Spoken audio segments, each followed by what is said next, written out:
Fiançailles, la dot selon Dieu, voici les différentes étapes. Pour plus d'informations sur ce sujet, retrouvez-nous après le générique. Mais avant de commencer, n'oubliez pas de vous abonner et d'activer la cloche de notification pour ne pas manquer nos prochaines vidéos. Bon visionnage.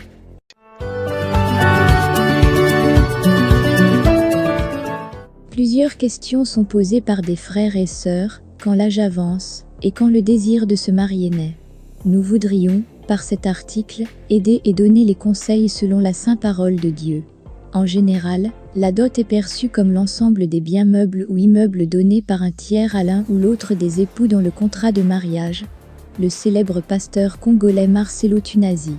Quels sont les éléments à fournir pour une dot, le matériel, et quelle est la somme de la dot, en espèces? Voici une fréquente question à laquelle nous essayerons de donner des réponses. D'abord, il faut savoir que les dots sont différentes en fonction des peuples et des localités. Les éléments qu'on donne à un peuple pour la dot peuvent être différents de ceux que peut exiger un peuple B. Notez aussi que la dot est un accord entre les deux familles. Elle est fixée par la famille de la femme à la famille de son fiancé. Elle peut donc être constituée de biens matériels divers et variés au bon désir de la famille de la femme et d'un montant forfaitaire fixé. Il arrive aussi que c'est la famille de la femme qui donne la dot.